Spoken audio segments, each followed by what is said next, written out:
booting process, component creation, या ज्या काही दोन गोष्टी होत्या त्या आपण कव्हर केल्या. आणि component, angular component versus JavaScript component, या तीन गोष्टी आपण एकाच वेळेस घेतल्या होत्या. त्याच्यामुळे तुम्हाला बऱ्यापैकी कन्फ्युजन झालं होतं की नेमकं बूटिंग प्रोसेस कुठून कशी चालू होते, देन कंपोनंट कसं क्रिएट केलं जातं, अँड थर्ड होतं की डिफरन्स आपल्याला पाहायचा होता की अँग्युलर कंपोनंटने काय फायदा होतो आणि जावास्क्रिप्टच्या कंपोनंटने काय फायदा होतो. तर तुम्हाला हे क्लिअर झालं असेल की जावास्क्रिप्ट जे कंपोनंट आहेत ते रियुजेबिलिटीसाठी तेवढे कम्फर्टेबल नाहीयेत किंवा फ्लेक्सिबल नाहीयेत, पण अँग्युलरचे जे काही कंपोनंट आहेत ते आपण इझिली रियूज करू शकतो. काय हे लास्ट सेशन मध्ये एवढं तुम्हाला क्लिअर आहे? कोण असं आहे की जे लास्ट Yes, सेशन sir. मध्ये Yes, नव्हतं sir. केलं ते? ठीक आहे, तर तुम्ही हे क्लिअर केलं होतं. आता आपण हे तीनही टॉपिक जे पुढचे दोन सेशन मध्ये आपल्याला डिस्कस करायचे होते ते आपण काल डिस्कस करता करता एकाच सेशन मध्ये कंप्लीट केलेले आहेत.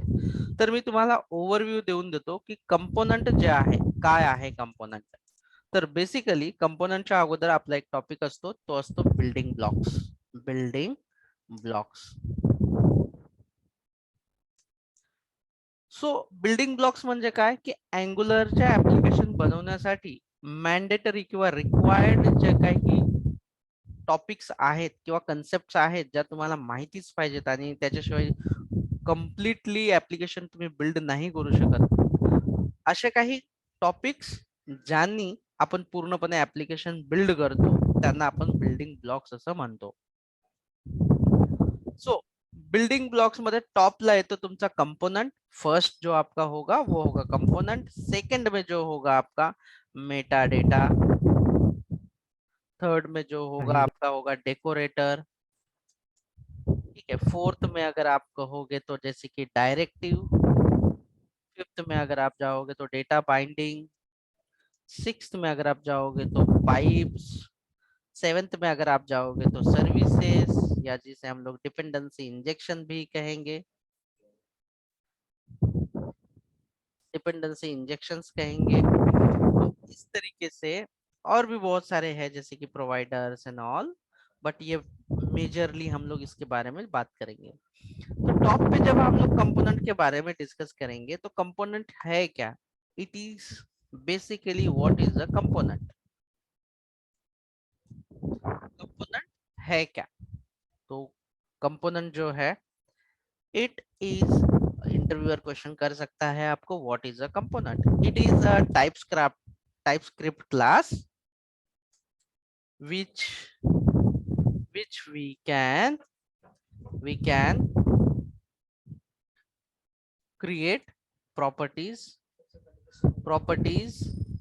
functions, and we bind it to UI.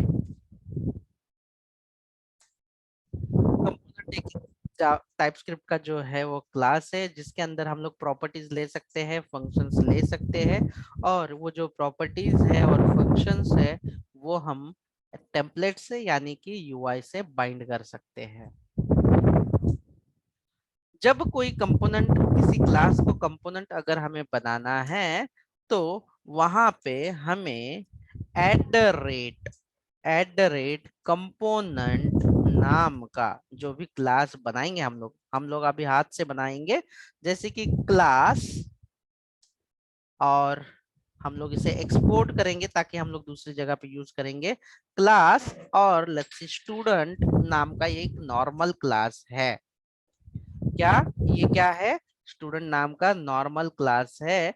अगर इसे हमें कंपोनेंट बनाना है तो इसके ऊपर हमें एक डेकोरेटर, ये जो एट द रेट से स्टार्ट होते हैं इसे कोई प्रोग्रामिंग लैंग्वेज अनोटेशंस कहा जाता है और कोई प्रोग्रामिंग लैंग्वेज में इसे डेकोरेटर कहा जाता है। तो एंगुलर में हम लोग इसे डेकोरेटर कहेंगे और डेकोरेटर लिखते हैं एट द रेट कंपोनेंट से।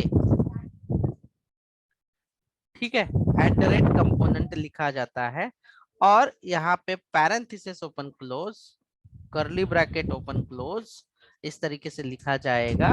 और इसमें आपको सबसे पहले लिखना है सिलेक्टर कोलन, और सिलेक्टर यानी कि ये जो कंपोनेंट आपको जहां पे भी रीयूज करना है, यहाँ पे आप उसका नाम दे सकते हो।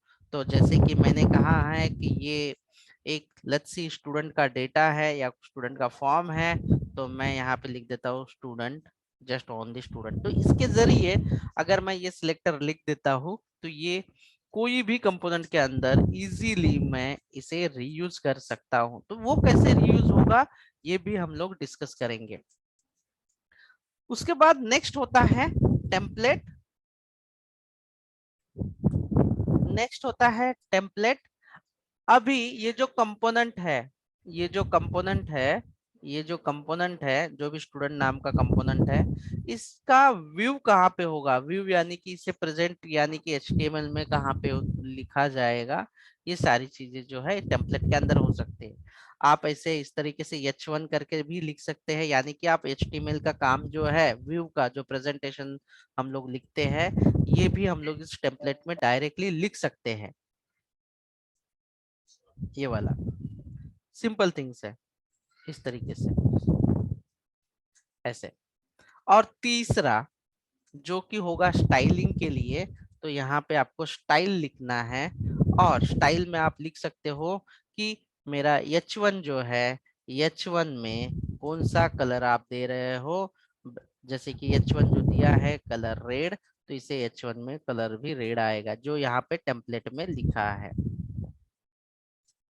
जैसे ही ये क्लास जो है, ये जो क्लास है स्टूडेंट क्लास, इस स्टूडेंट क्लास को हमने जो दिया है, क्या क्या दिया हुआ है यहाँ पे, ये कंपोनेंट कहाँ पे यूज करना है, तो उसका सिलेक्टर बना दिया। ये कंपोनेंट जो है इसका क्या क्या HTML एलिमेंट होंगे, तो ओनली विल बी हेलो। और उसमें क्या स्टाइल CSS अप्लाई होगा, तो अप्लाई होगा कलर उसका रेड होगा। अब ये जो कंपोनेंट है, ये जो कंपोनेंट है हर जगह पे अगर हमें इस्तेमाल करना होगा, तो इसकी जो एंट्री है, इसकी जो एंट्री है app dot module dot TS में एक जगह पे आपको रजिस्टर करना होगा। ठीक है, क्या वॉइस आ रहा है? बाकी लोगों का वॉइस आ रहा है या फैन का आ रहा है? नहीं, वॉइस आ रहा है सर सर। आप ही की तरफ से। बैकग्राउंड में सर ये आ रहा है सर, मतलब ओके, ऐसा लग रहा है वारा चल रहा है पीछे। फैन मुझे का लगता है। है सर कि किसी का तो भी सर माइक ऑन होगा सर। नहीं नहीं, फैन का है। अभी आ रहा है आवाज? नहीं सर। नहीं। नो। ठीक है, तो ये आपने कंपोनेंट बना दिया। देखो ये डेकोरेटर आपको डालने के बाद, @कंपोनेंट डेकोरेटर डालने के बाद, यहाँ पे आपको ऑब्जेक्ट में ये लिखना है सिलेक्टर, और ये कहाँ पे रीयूज करना है, तो इस सिलेक्टर के जरिए इस्तेमाल कर सकते हैं। और टेम्पलेट यानी कि आपको HTML का जो भी पार्ट है वो लिखना है। Component it is a combined part. तो जैसे कि यहाँ पे अगर मैंने नेम लिया है, लेट्स सी कि मैंने यहाँ पे नेम लिया है और ये स्ट्रिंग है, यहाँ पे इक्वल टू सागर, इस तरीके से अगर आपको ये डिस्प्ले कराना है यहाँ पे, तो आप ये नेम जो है इसके साथ बाइंड कर सकते हैं आप ये टेम्पलेट के साथ। लेकिन अगर हम लोग ऐसे ही कोड पूरा का पूरा बॉडी ये यहाँ पे अगर हम लोग लिखेंगे लेट्स सी, तो क्या ये सही होगा? सारा का सारा कोड अगर ये क्लास के ऊपर ही इस तरीके से लिखेंगे, तो क्या ये रीडेबिलिटी रहेगी? अच्छे से हम लोग मेंटेन कर पाएंगे? बिल्कुल भी नहीं कर पाएंगे हम लोग। तो देखो सबसे पहले मैं आप लोगों को मैनुअल प्रोसेस इसलिए बता रहा हूँ, याद रखिए मैनुअल प्रोसेस मैं इसलिए बता रहा हूँ ताकि आप लोगों को जो है इंटरव्यू में जब जाते हो ना, तो ये CLI इंस्टॉल नहीं होती ऑनलाइन टूल के अंदर, आपको मैन्युअली हाथ से कंपोनेंट क्रिएट करने होते हैं। ठीक है, हाथ से। तो उस समय पे आप क्या करोगे? तो नथिंग, आपको करना क्या है यहाँ पे, जैसे कि हम लोग यहाँ पे देखो, मैं NG C फॉर कंपोनेंट और रहा टीचर, इस तरीके से कंपोनेंट क्रिएट करता हूँ। लेकिन जब ऑनलाइन में कुछ सेशंस होंगे तो आपको ये कंपोनेंट जनरेट करने का CLI नहीं रहेगा, या उतना फीचर नहीं रहेगा, तो इंटरव्यूअर चाहता है कि आपको मैन्युअली बनाने की भी प्रोसेस पता हो, यानी कि ये इन डेप्थ नॉलेज हो। इसीलिए मैं आप लोगों को ये चीजें बता रहा हूँ। अभी जैसे कि हमने ये कंपोनेंट आपके सामने तो बना दिया है मैंने, टीचर नाम का, है ना, टीचर नाम का बना दिया मैंने। तो इसके ऊपर अगर आप देखोगे कंपोनेंट डॉट पे, तो यहाँ पे बाय डिफॉल्ट @ कंपोनेंट आया हुआ है। और अगर आप देखोगे इसे, तो सिलेक्टर भी बाय डिफॉल्ट आया हुआ है। और यहाँ पे टेम्पलेट नहीं, बल्कि टेम्पलेट की यूआरएल है। तो इसमें फर्क क्या है ये मैं दिखा देता हूँ। अगर मैं यहाँ से टेम्पलेट यूआरएल हटा देता हूँ और मैं डायरेक्टली यहाँ पे h1 भी लिख देता हूँ और कमांड से लिख देता हूँ, this is teacher component, that is also fine.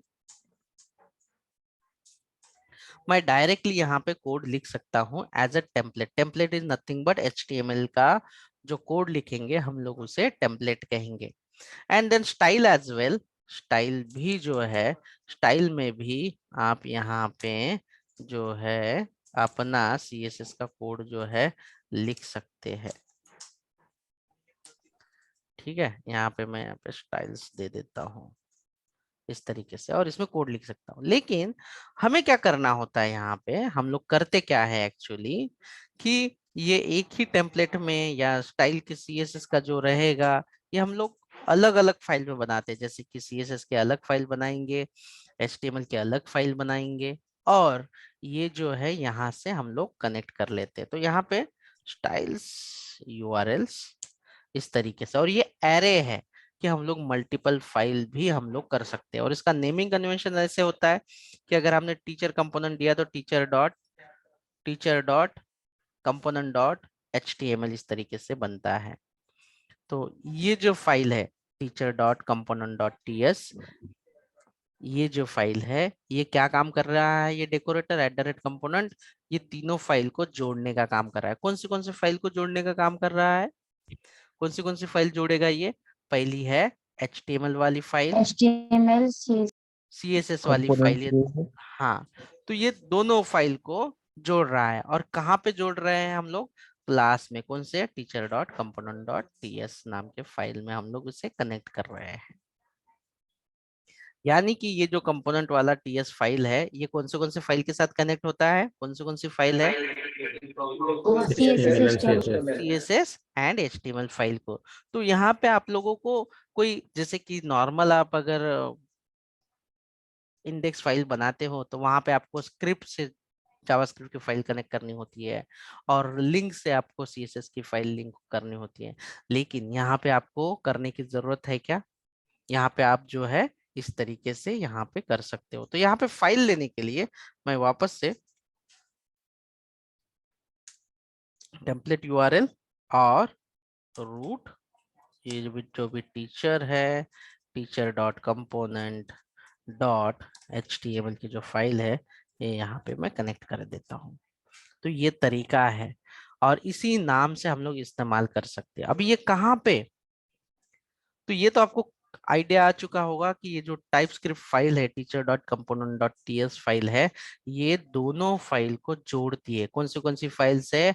.html file और CSS फाइल। आप अपनी खुद की भी एक और फाइल बना के यहाँ पे कॉमा सेपरेटेडली डाल सकते हो, कोई इशू नहीं आएगा। यहाँ पे अगर आपको डालना रहेगा तो मोस्टली करके जरूरत तो नहीं पड़ेगी, बट आपको अगर डालना है तो कॉमा सेपरेटेड डालते, बट मोस्टली हम लोग नहीं इस्तेमाल करते, रेयरली होता है यूज। तो आपका जो टीचर नाम का कंपोनेंट है, ये कैरी करता है CSS फाइल और HTML फाइल, अलोंग विथ आपका जो भी डेटा है, जो भी प्रॉपर्टीज है, फंक्शंस है। इसीलिए चलो ये तो मान लिया हमने कि ये कंपोनेंट जो है इंटरनली CSS और HTML फाइल को कनेक्ट करता है। लेकिन टीचर जो है मैं यूजर में कैसे इस्तेमाल कर सकता हूँ? क्या चीज है कनेक्टिविटी करने की? क्या चीज है कनेक्टिविटी करने की? selector ठीक है, तो सिलेक्टर से तो कर सकते हैं, लेकिन कैसे पता है कि ये कंपोनेंट कहाँ पे है, और ये कंपोनेंट हम कहीं पे भी कैसे यूज कर सकते हैं? तो इसका रीजन जो है, आप अगर आप देखोगे तो ऐप मॉड्यूल डॉट TS, जो कि सबका सुपर और डिफॉल्ट कंपोनेंट है, ये वाला, ऐप जो है सुपर और डिफॉल्ट कंपोनेंट है। तो इससे क्या होता है आपका, यहाँ पे देखो डिक्लेरेशन में आप अगर कुछ भी नहीं करते हो, एनजी कंपोनेंट अगर आप करते हो, टीचर कंपोनेंट जो है हम लोग एक्सेसिबल कर सकते। ये देखो यहाँ पे डिक्लेरेशन में क्या चारों कंपोनेंट अवेलेबल है यहाँ पे। Yes sir. अगर उस कंपोनेंट की एंट्री अगर यहाँ पे नहीं होंगी मेरे दोस्तों, तो वो शेयरेबल नहीं होगा। मैं यहाँ पे अभी ऐड करके दिखा देता हूँ आपको। मैं आपको दिखा देता हूँ कि ऐप और टीचर मैंने ले लिया यहाँ पे। अभी मैंने सेव कर लिया यहाँ पे। क्या बोल रहा है, क्या वो एरर है एरर इसका दिखा जो रहा है, ऐप टीचर जो है यहाँ पे चले आता हूँ मैं। और ऐप वाला जो कंपोनेंट है वो डिफॉल्ट कंपोनेंट होता है। देखो नो क्या बोल रहा है ये, app teacher is not a known element. अरे भाई एलिमेंट तो है, फिर भी नहीं पहचान रहा है उसको। If app teacher is an angular component, then verify that is a part of this module। यानी कि वो कह रहा है कि अगर सच में अगर ये इसी के अंदर बनाया हुआ है एंगुलर का, तो ये जो मॉड्यूल है, ये जो ऐप जो उसका डिफॉल्ट मॉड्यूल है, इसके अंदर उसकी एंट्री है नहीं, मतलब वो नहीं है। या तो ऐसे, तो ये स्कीमा में आपको ऐड करने के लिए बोल रहा है ये ऐसे। अगर ये कंपोनेंट है तो आपको रजिस्टर कौन से इसमें करना होगा, आपको ये जो इसका ऐप डिफॉल्ट मॉड्यूल है, मॉडल देखो ऐप मॉडल ना, टीएस। ऐप मॉड्यूल टीएस में अगर नहीं है तो वो काम नहीं करेगा। आपको लिखना पड़ेगा उस क्लास का नाम। क्या नाम है उस क्लास का, टीचर कंपोनेंट। देखो अभी ये देखो यहाँ पे आपका टीचर कंपोनेंट बनता है। और ये जो है spec डॉट टीएस, इसका तो कोई खास, टेस्टिंग के लिए जब हम लोग सीखेंगे तभी हम लोग इसके बारे में जानेंगे। तो क्या आप लोगों को कंपोनेंट में जो हम लोगों ने यहाँ पे जो डेकोरेटर लिया है @ कंपोनेंट, ये क्या करता है इंटरनली, ये एंगुलर के फ्रेमवर्क को बताता है कि ये जो नॉर्मल टीचर कंपोनेंट वाला है, टीचर कंपोनेंट डॉट टीएस की जो क्लास है, ये एंगुलर का कंपोनेंट है। और इसका अगर हमें इस्तेमाल करना है फ्रेमवर्क में, तो ये सिलेक्टर द्वारा आप रीयूज करें। और इसका जो HTML फाइल होगा, वो HTML फाइल जो है वो teacher dot component dot HTML नाम का उसका पाथ दिया हुआ है, तो इसे लोड करना है। और CSS जो है यहाँ पे अवेलेबल है। अगर आपको इन केस कहीं पे लिखने की जरूरत पड़े पूरा स्क्रैच से, तो आपको ये सारी चीजें जो है लिखनी पड़ सकती है, ये वाला नॉर्मल क्लास में। और रही बात ये जो इम्प्लीमेंट्स है, ये इम्प्लीमेंट्स ना भी रहे तो कोई फर्क नहीं पड़ेगा आपको। लेट्स सी, कोई फर्क नहीं पड़ेगा। Just export class teacher component and constructor. But ये जो डेकोरेटर है @कंपोनेंट, ये बहुत इंपॉर्टेंट है। ये मार्क करता है कि आपका साधारण सा टाइपस्क्रिप्ट क्लास जो है अब एंगुलर का कंपोनेंट बन गया है। और इससे पता चलता है एंगुलर के सिस्टम को कि ये क्लास नॉर्मल क्लास नहीं बल्कि उसे हैंडल करना है एंगुलर के प्रोसेस को। और हैंडल करने के समय पे जहाँ पे आपको इस्तेमाल करना है सिलेक्टर, टेम्पलेट यूआरएल और स्टाइल यूआरएल्स, तो ये आपको बनाना आना चाहिए। और इसके बारे में आपको क्रिस्टल क्लियर आइडिया होनी चाहिए। और बूटिंग प्रोसेस में याद रखिए कि सबसे पहले जो है एंगुलर जेसन से आपका जो मेन डॉट टीएस होता है, मैं वापस एक बार वहां पे जा रहा हूँ मेन डॉट टीएस फाइल पे, ये बताया जा रहा है कि ऐप मॉड्यूल ना जो है, ऐप मॉड्यूल ये एग्जीक्यूट होने वाला है। और यहाँ से डिफॉल्ट कंपोनेंट स्टार्ट हो जाएगा। यानी कि आपके जितने भी कंपोनेंट होंगे वो सारे कंपोनेंट आपको अगर डिस्प्ले करने होंगे तो यहाँ पे रजिस्टर करना जरूरी होता है। यानी कि आपको अगर टीचर को दिखाना है तो आपका जो भी टीचर का सिलेक्टर है यहाँ पे लेना जरूरी है, नहीं तो वो दिखेगा नहीं। प्रसाद, तुमचा ते लास्ट टाइमला हा इश्यू झाला होता की तुम्हाला फक्त हो सर, तेच झालं सर. दाखवत होता। ठीक है, तो अगर आप यहाँ पे नहीं लेते वो कंपोनेंट, वो नहीं दिखाई देगा कितनी बार भी उसे रन करोगे तो। ठीक है, तो क्या आप लोगों को ये क्लियर है इतना? Yes, sir.